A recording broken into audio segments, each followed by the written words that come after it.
In the heart of Africa, a vibrant wave of innovation is building, with Ghana at the forefront. Here, AI fuels our journey. The Pan-African AI Summit returns to Ghana, igniting a flame of creativity and vision. It's a place where we shape tomorrow, with technology responding to the critical local challenges we face on the continent. Participate in the Pan-African AI and Innovation Summit 2026 and become a change maker in your community. Let's create solutions that touch every individual's life. Visit www.panafricanAIsummit.com for more information.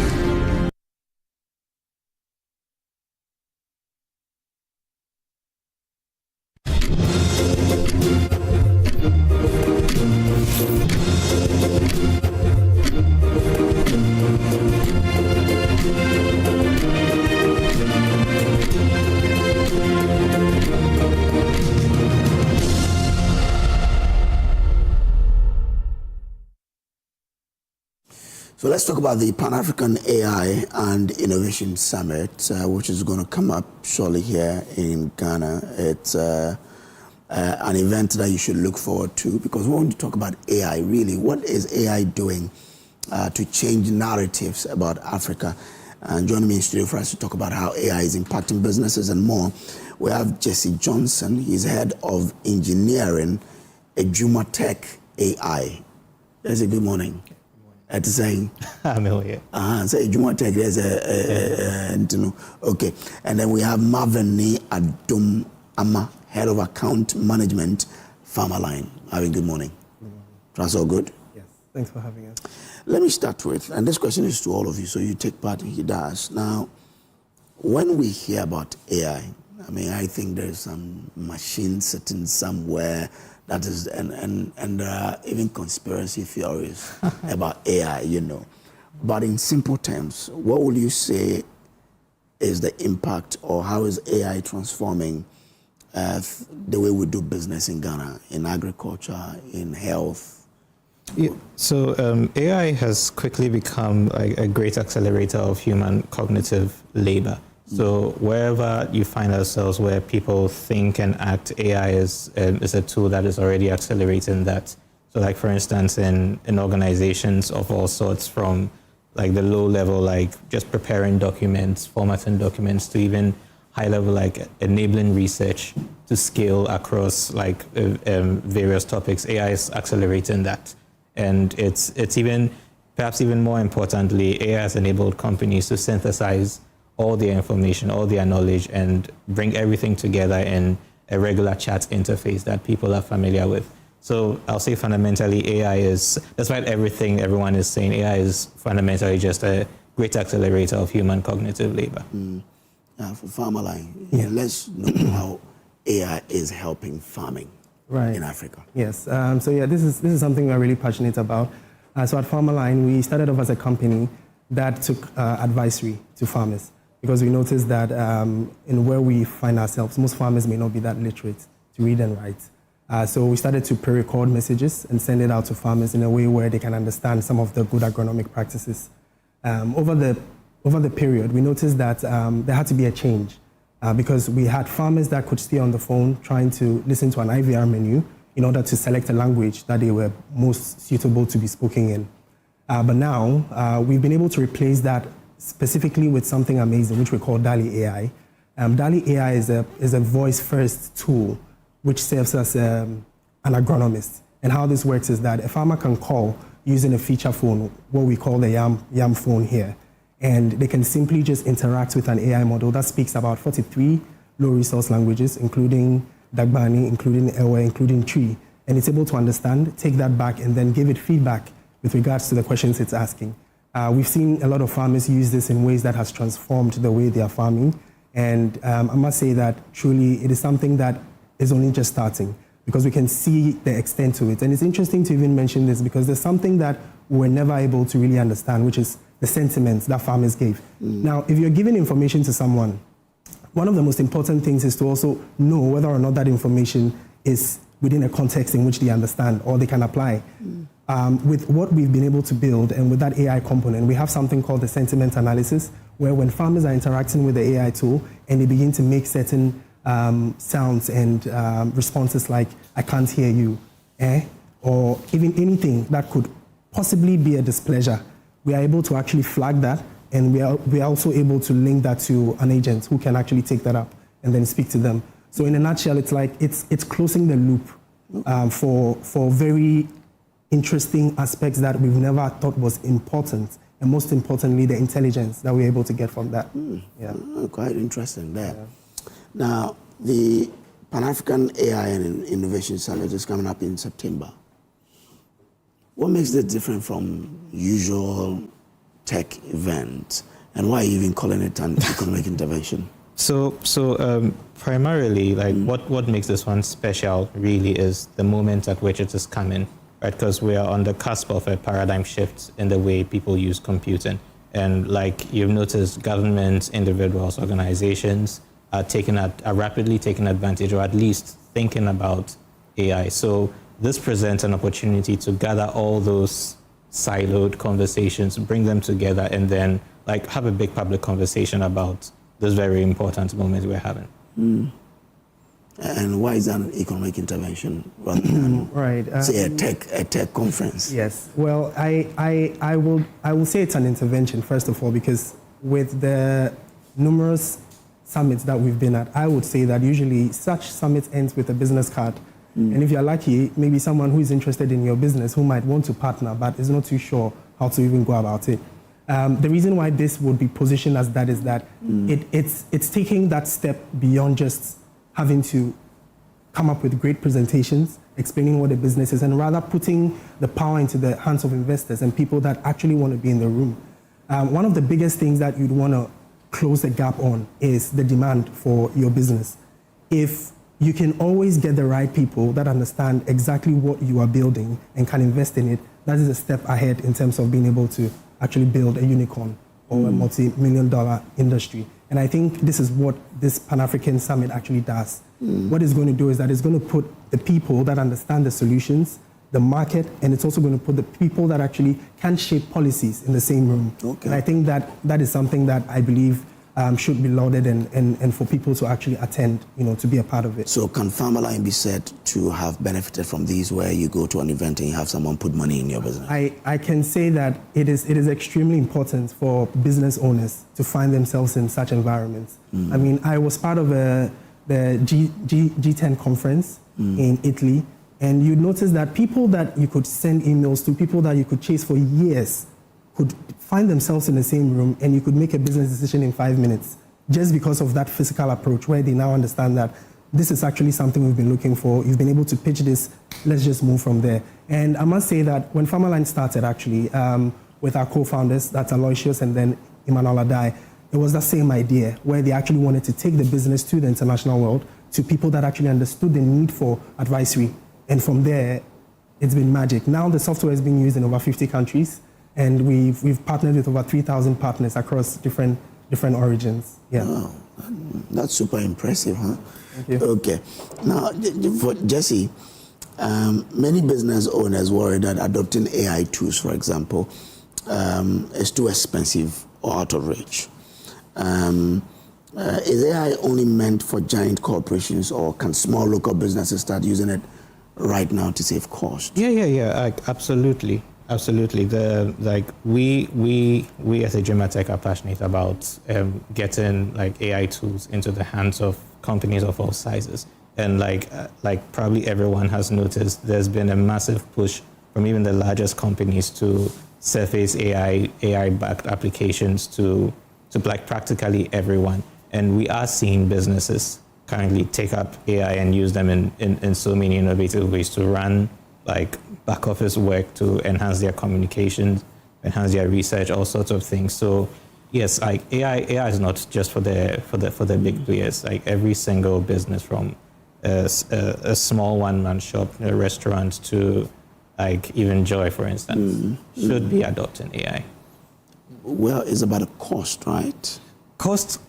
So there are some valid concerns around cost, but then there is a lot of work being done to subsidize this, or to bring the cost of inference down, so that it becomes practically too cheap to meter. Yes, so cost should never be a concern that prevents a company from taking advantage of this technology. Yeah.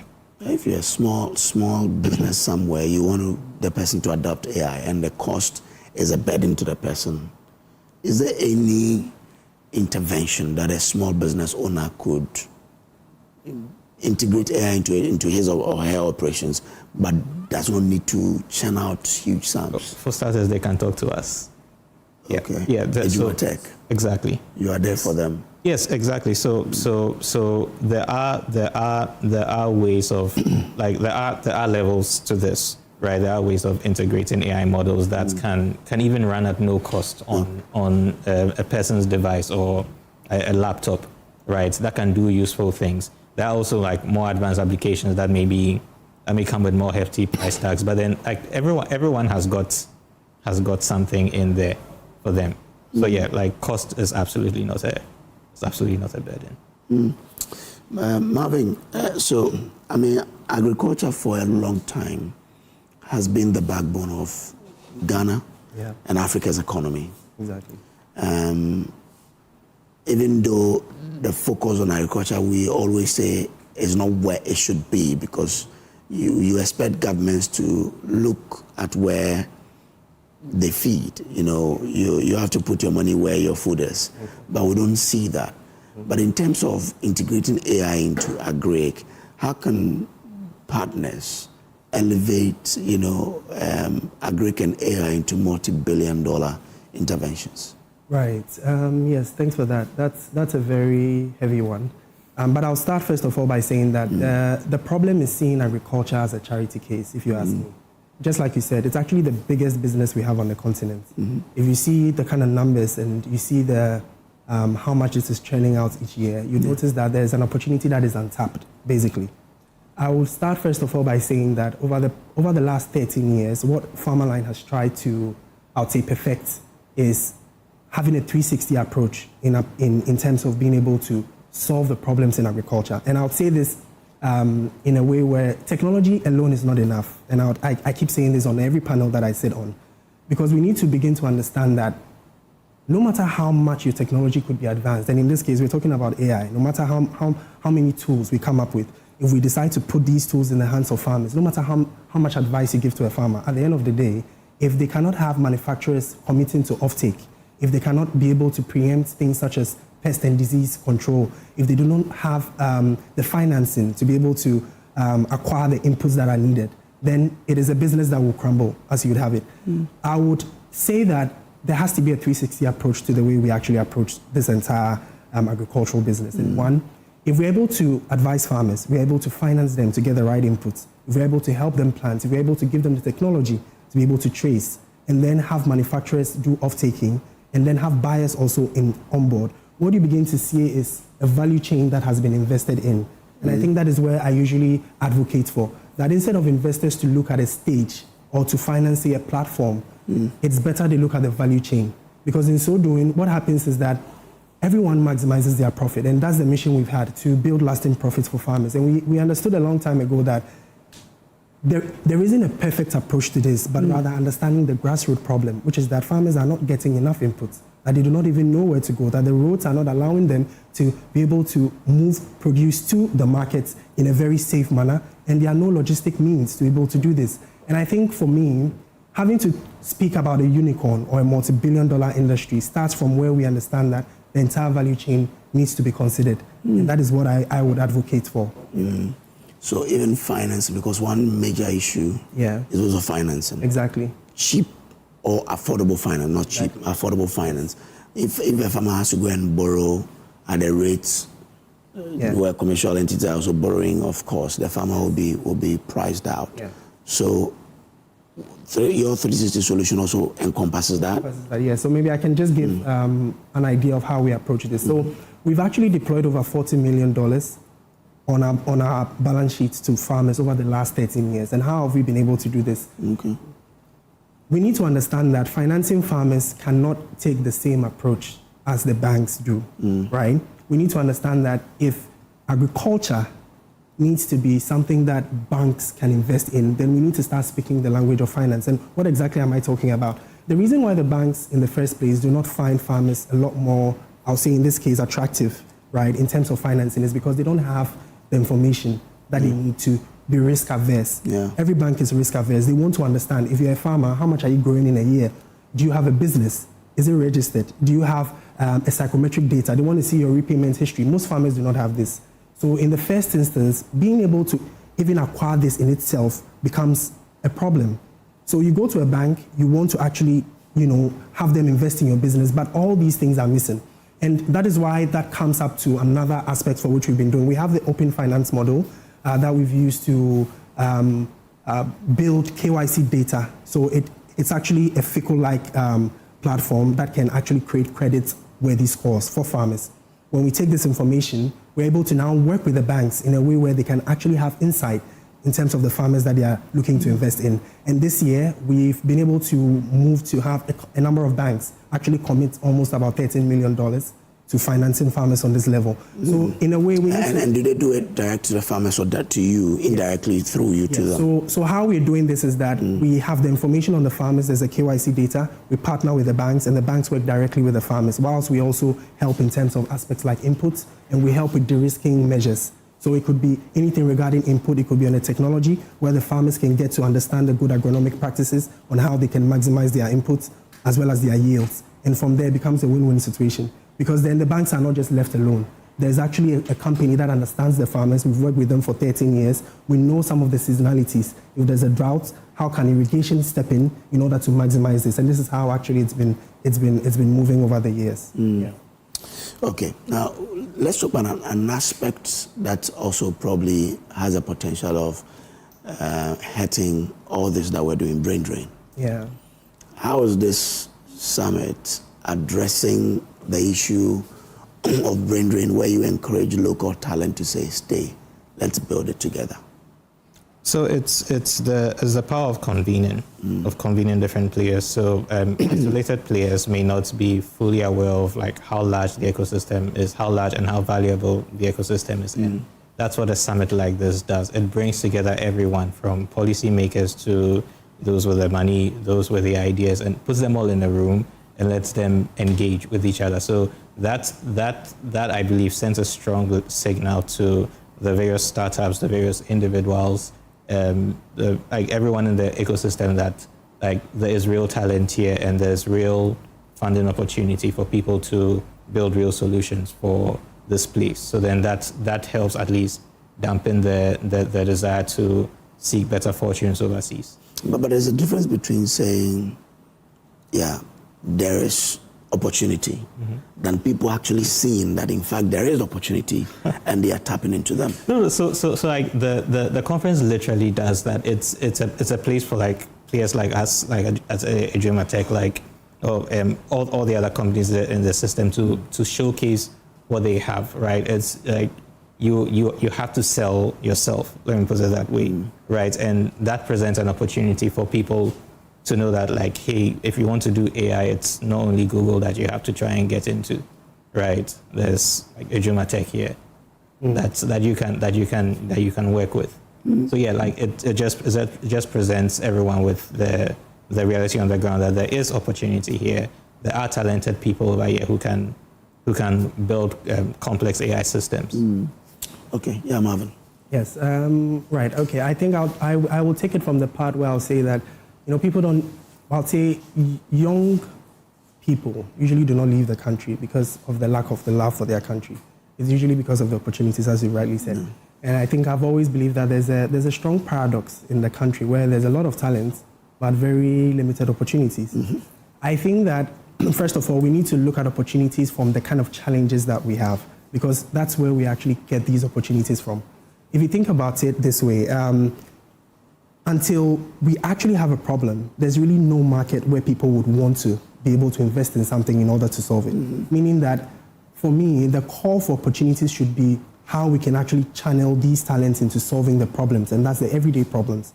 What I believe this summit is going to do, and this intervention, is that it's going to move away from simply just teaching people about AI, telling them how inclusive it can get, how they can gain intelligence, to rather putting them in a place where they can actually meet people that can make the decisions concerning this. And I think it's a very powerful thing now more than ever because the world is changing very quickly. And I always say that it's either you are a part of the change or you deal with it when people actually decide how it's supposed to go.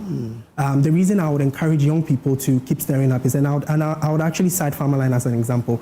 It is a Ghanaian-owned business that started right from KNUST. We have engineers in the company that have built the solution from ground up. There is no part of the solution that we've been able to license in over 50 countries across the world that was actually built by an external person.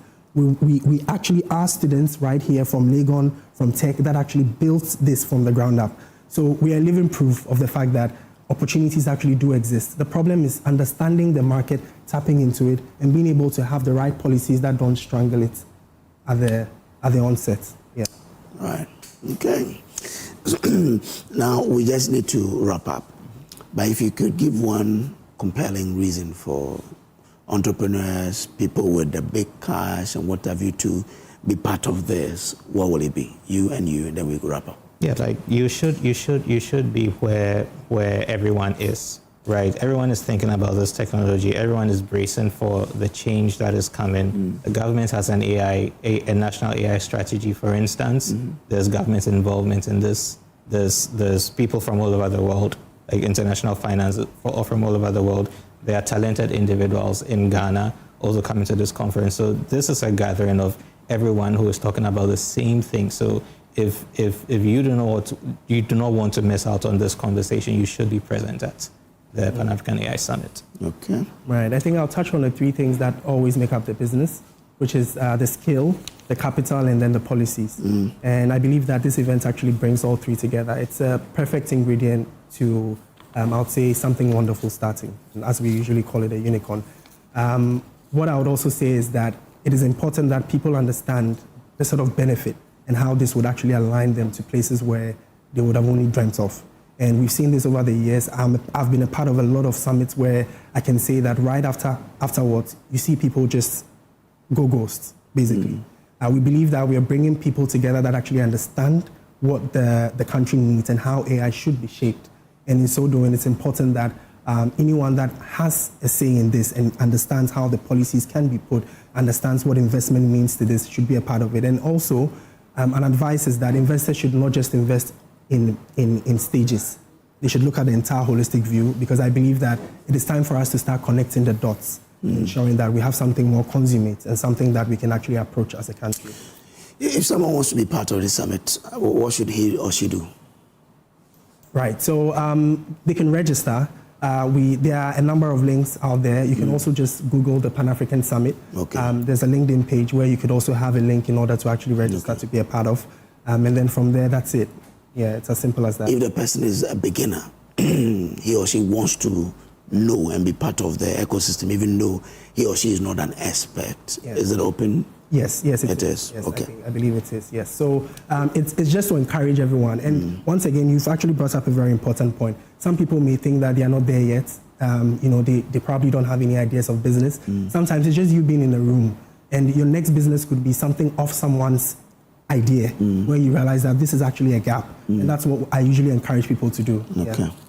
I hope it's free. Right, yes. Is it free? Yes, I do know that there's a part of it that is free, but I would also encourage that people to be part of the rooms which actually you have to pay for. Yes, which actually pave way for a lot more experience. Okay, guys, thank you very much. Thank you, for coming. So that's Jesse Johnson, Head of Engineering, AdwumaTech AI. Marvin Nii Adom Armah is Head of Account Management at Farmerline. Gentlemen, thank you for coming. Well, we would break here, but have a lot for you. This July, Ghana will host global energy leaders and experts at the Ghana International Petroleum Conference, GIPCON 2026, on the theme, Building a Resilient Downstream, Policy, Innovation and Investment for Growth. His Excellency John Dramani Mahama, President of Ghana, will be the distinguished guest of honor. Speakers include Honorable Dr. John Abdullahi Jenapor, Minister for Energy and Green Transition, Mr. Godwin Kujo Tamaklo, CEO of National Petroleum Authority, NPA, Dr. Patrick Ofori, CEO of Chamber of Bulk Oil Distributors, and Dr. Riverson Opon, CEO of Chamber of Oil Marketing Companies. The date is July 16 to 17, 2026. 8 a.m. each day at the Palms Convention Center, La Palm Royal Beach Hotel. The event will be climaxed with the Downstream Awards and Gala Night happening on July 18, 2026 at the Gold Coast Hotel in Accra. Register now on www.gipcon.com or call 0558 223678. 0558 223678. We'll take a break here. We'll be back with more. Stay. In the heart of Africa, a vibrant wave of innovation is building, with Ghana at the forefront. Here, AI fuels our journey. The Pan-African AI Summit returns to Ghana, igniting a flame of creativity and vision. It's a place where we shape tomorrow, with technology responding to the critical local challenges we face on the continent. Participate in the Pan-African AI and Innovation Summit 2026 and become a change maker in your community. Let's create solutions that touch every individual's life. Visit www.panafricanAIsummit.com for more information.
It has given us the energy for us to do what we will do at the World Cup. Look, we have 4 points now. Tomorrow, we go up against Croatia. And you know what? We are in this game to either win or draw. 2 options, no lose. If we win or draw, we're progressing. I mean, look, a lose would make us progress anyway, but we don't want it. We want to win or draw. So against Croatia, what would be your prediction? What do you think the Black Stars should do? What should they change? Is there anything they should change? Call us and let's have a chat together. Hi, Abdul Rashid, good morning.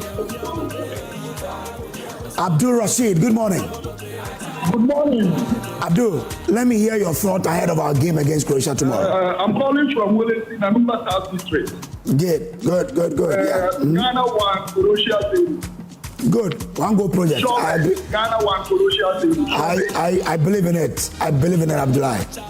So that's it. You can also call us. Let's have your prediction. What do you think should be changed about the game? What should the Black Stars change?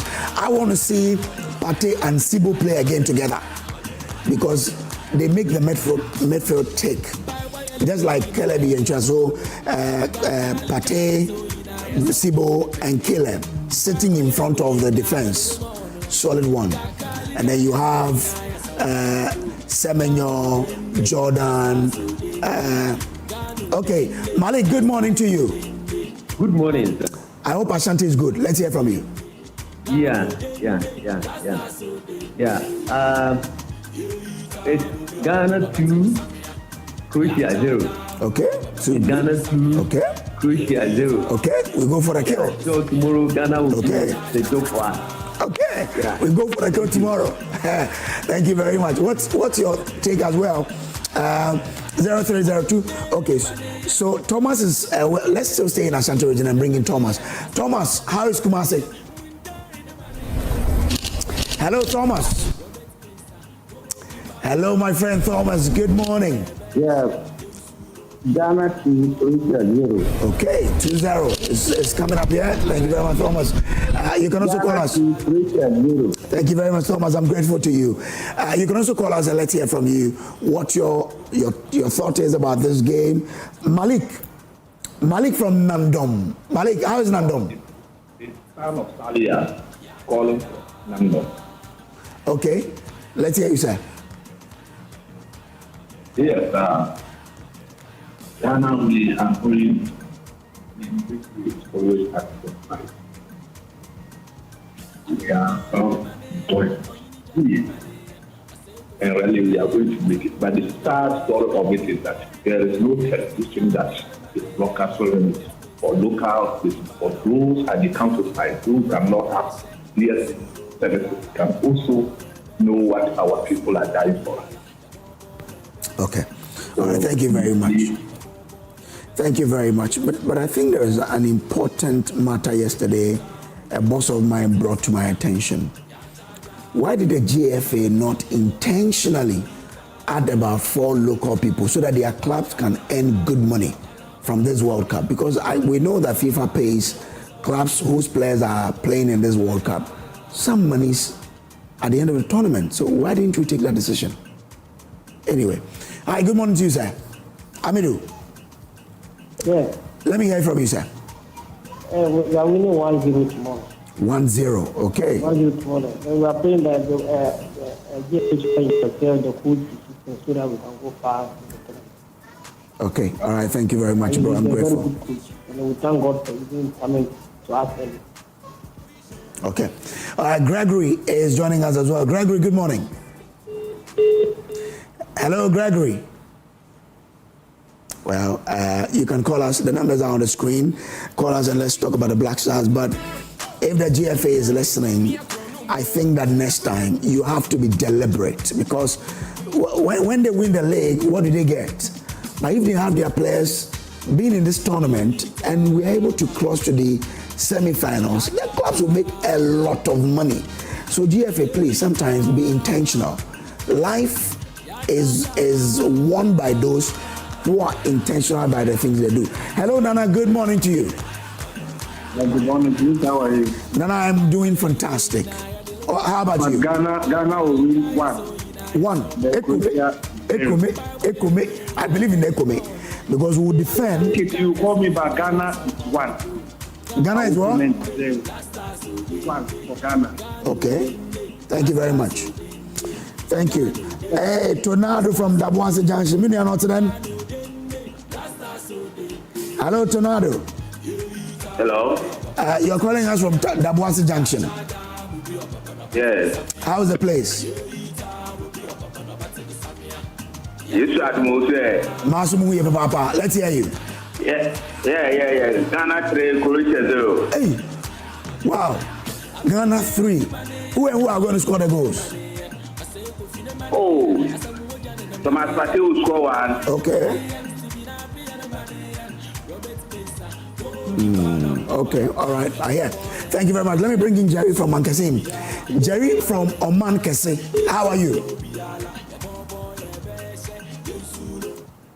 Hello, Jerry. Hello, sir. Good Jerry, morning. Good morning, sir. How is Mankasim? Thank you. You are doing a great job. Thank you very much, sir. I'm grateful. Oh, okay.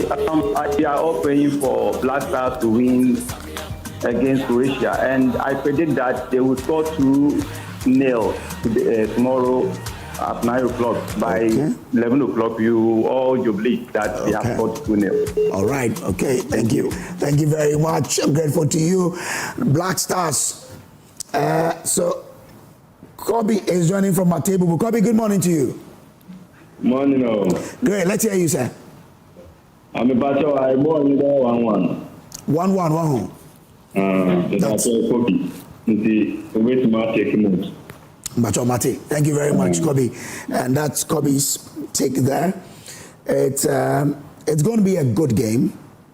We are energized as a country. The way we are supporting the Black Stars is really good. Let's keep supporting the Black Stars the way we're doing. And look, at the end of the day, the boys have really repaid the trust we've entrusted into them, because they won against Panama, drew against England, when on paper a lot of people thought that we were going to be whitewashed. We weren't.